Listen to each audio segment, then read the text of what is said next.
Na, pasiekėm tikrai įdomią pergalę.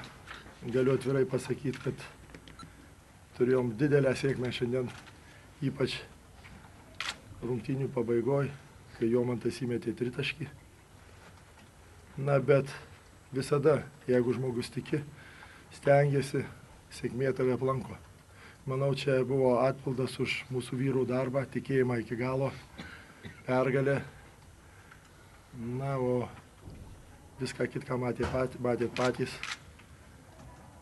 5 minutę mes turbūt geriau išlaikėm fiziškai. Nors startavom nelabai gerai, bet vėlgi atsižaidėm ir užbaigėm taip, kaip privalėjom padaryti šiandieną.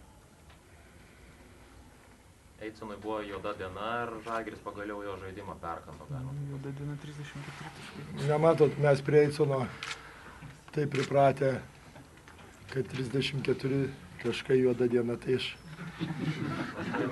kiek mes galim. Iki pratęsimo. Na, žinot, tai žmogus su kantrybė, labai kultūringas, labai pavyzdingas, paklusnus ir jisai niekada nepuola be mūsų žinios kažką ekstra daryti, imtis iniciatyvos, bet jeigu yra momentas, jis gali nepelnyti taškų 20 minučių, bet jeigu jis suras momentas, per 5 minutės gali pelnyti daug taškų, tą, ką jis padarė šiandieną. Ir būtent tada, kada mums labiausiai jo reikėjo. Tai yra lyderio savybės ir tas žmogus yra tikrai, ką nekartą minėjau, labai geras krepšininkas. Bet nenorėčiau išskirti tik jį. Mes gal per dažnai kalbam apie vieną žmogų. Mes lenkiam galvą prieš jį, bet aš lenkiu galvą prieš visą komandą, prieš susikaupimą, prieš stengimąsi.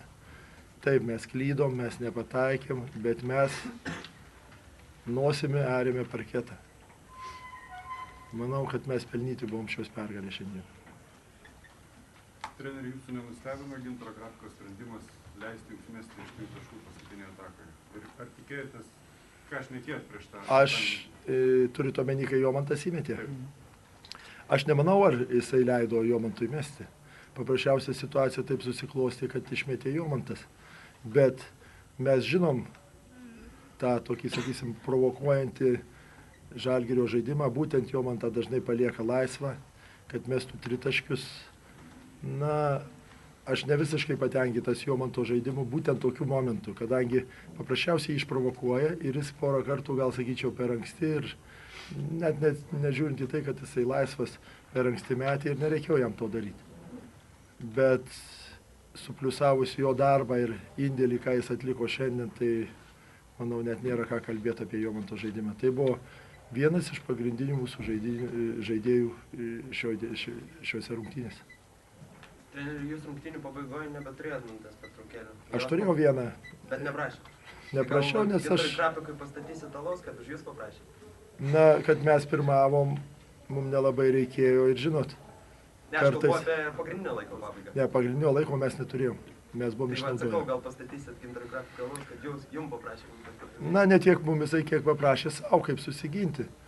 Ir aš tų sprendimų nedarau. Kartais, na, būna dažnai, gal sakyčiau, neišlaikau minutinės pertraukėlės lygi pat galo. Kartais man tenka paimti trečiam kėliny visas 3, kad priešininkas nepabėgtų ir laikyti tą minutę tam, kad pralošinėjant 20 taškų, paimti paskutiniai minutėje, parodyti, koks tu esi treneris, manau, netikslinga. Na, Gintarui reikėjo tos minutės. Mums jos, kaip parodė rungtynės, aišku, jos reikėjo, bet buvo taip, kaip buvo. Ir tikrai šiuo metu norėčiau kaip kolega Gintarą Krapiką užjausti, nes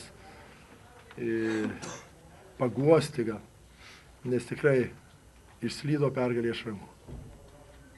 Nedažaidė vyrai iki galo, turiu omeny žalgiriečiai. Na, bet toks sportas kažkas turi laimėti. Kaip vienas mano draugas sakė, krepšinis ne seksas, abiem gerai nebus.